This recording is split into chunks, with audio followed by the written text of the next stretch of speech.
Moulton tiene maestría en Políticas Públicas de la Universidad de Maryland y una licenciatura en Economía e Inglés.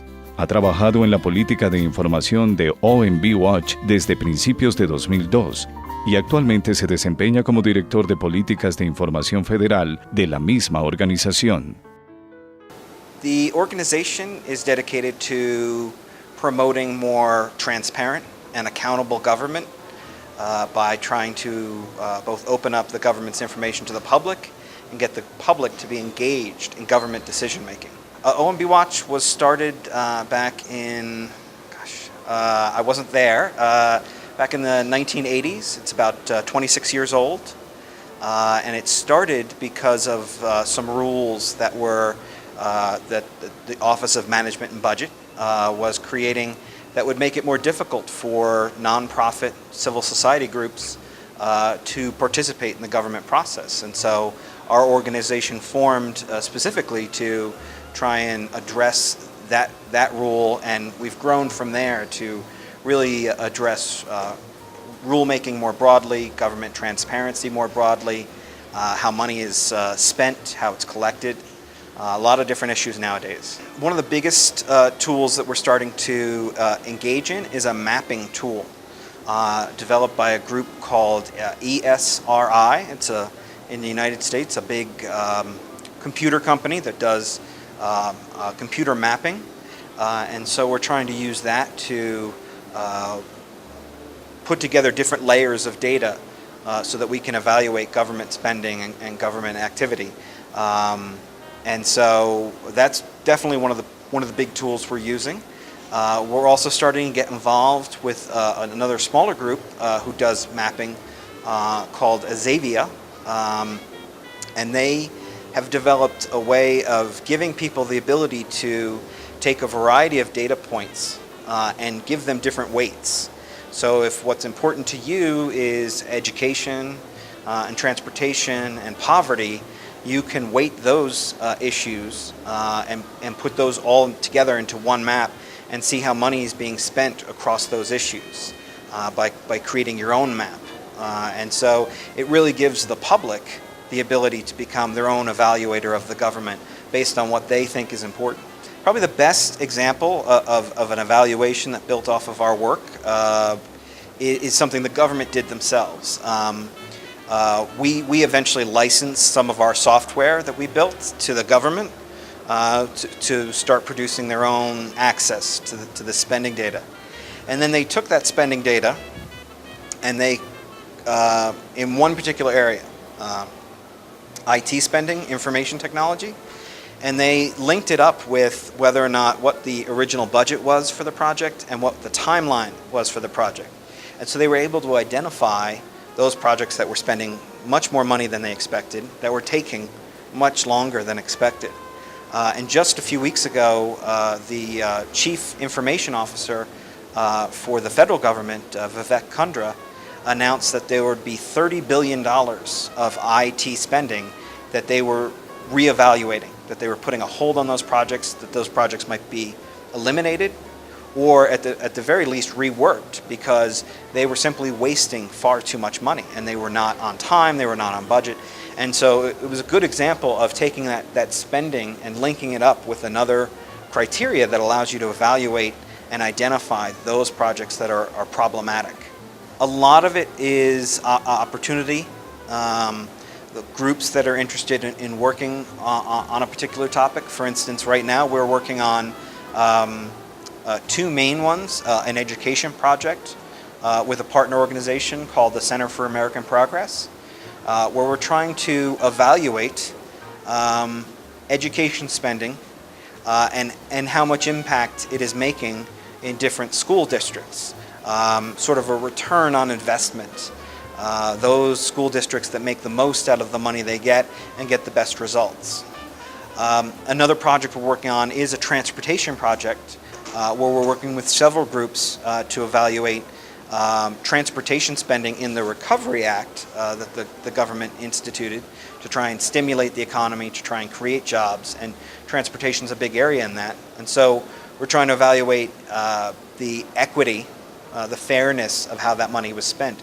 Is it being spent in rich, affluent areas that don't need the money, or is it being spent in areas that could use that kind of investment to create jobs and to help give people stability and benefits? There's a lot of lessons we've learned over the years, sometimes through our successes, but I would say just as often through mistakes and our failures. One of the big lessons learned, I think, is to work collaboratively. It's easy to think as an advocate that you have the right answer and that you want it done a certain way. But typically what we've learned is if you broaden the group that's involved and get more viewpoints, you can develop a policy and a tool, whatever it is that you're working on, that will be more comprehensive and more useful. One of the things we started from that I'm here to talk about is, in part, was a website we launched to give people the ability to find out what the government was spending money on. And in developing that tool, we talked to journalists, and we talked to other organizations, we talked to budget groups, we talked to environmental groups, we talked to people who we thought would use the database. And in talking to them, I think we developed a website and a set of tools that were most useful to them. And then the transparency wound up being used in a variety of areas. The challenges are numerous, unfortunately. Probably the biggest and the first challenge is data. Getting access to the right data, and then the data quality itself can be very limiting. We found it difficult to get high quality data from the government, and have since we've used the best data we could get, and by using it, we're actually starting to improve it. By identifying weaknesses, we're encouraging the government to repair those datas, the data collection. We're also encouraging them, as they make new decisions, to make better ones when it comes to the data. Collect the right kind of data, collect it faster and get it out faster. Collect it from the right sources. For instance, one of the problems has been, for the longest time, the federal government only told us who they first gave money to. So if they hired a contractor and gave them $10 million, that was all we knew. One contractor got $10 million, but often that contractor then hired sometimes dozens of other countries and gave them money. And we had no idea who those companies were or how much money they got, even though really they were getting public money. And so now we're just starting to collect information on who is that next recipient and who is getting that next check. And it's very important to know that in order to really create accountability and to really evaluate whether or not the money is being spent correctly.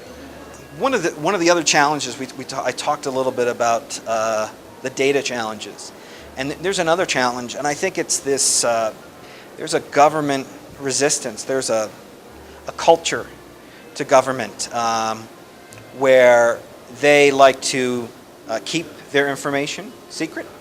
They like to keep their evaluations secret even when they do them. And I think that can be very problematic.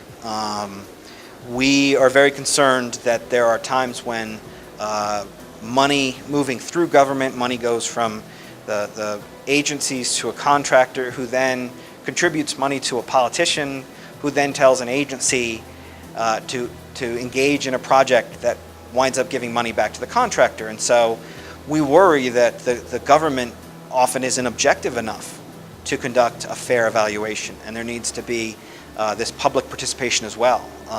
But it can be challenging to convince the government to let go of the information, to open up the evaluation process, to let other groups in, to let the public in, even though the benefits are very, very broad. For instance, we've encountered a contractor performance database that very broadly talks about whether or not the government's getting what it tried to buy, whether it gets it on time, whether the contractor was a good company. But they don't want to make that database public because, according to their reasoning, if other contractors knew how poor the performance was from other contractors, they would raise their prices because they would know that the government really needs them. But the problem is, if we don't make the information public, then we might wind up continuing to hire bad contractors year after year, possibly because of influence they have, connections they have to agencies or politicians. And so we really do need to open that information up and use it to create a more responsible system.